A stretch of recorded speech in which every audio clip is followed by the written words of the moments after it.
सर्वार्थसुलभे सर्वकार्यविधायिनि कलौ हि कार्यसिद्ध्यर्थम् उपायम् ब्रूहि यत्नतः। देव्योवाच शृणु देव प्रवक्ष्यामि कलौ सर्वेषु साधनम् मया तवैव स्नेहेनाभ्यम् वासुदेः प्रकाश्यते। ॐ अस्य श्रीदुर्गा सप्तश्लोके स्तोत्रमन्त्रस्य नारायण ऋषिः अनुष्टुप्-छन्दः श्रीमहाकाली महालक्ष्मी महासरस्वत्यो देवताः श्रीदुर्गा प्रीत्यर्थम् सप्तश्लोके दुर्गा पाठे विनियोगः।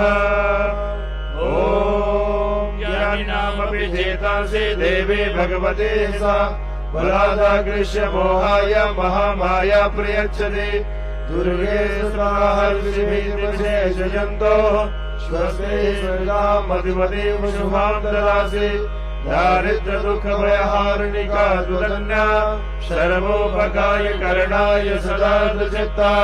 सर्वमंगल मांगल्ये शिवे सर्वार्थ साधिके शरण्ये त्र्यंबके गौरी नारायणि नमोस्तुते। शरणागत दीनार्थ परित्राणपरायणि सर्वस्यापि हरे देवी नारायणि नमोस्तुते।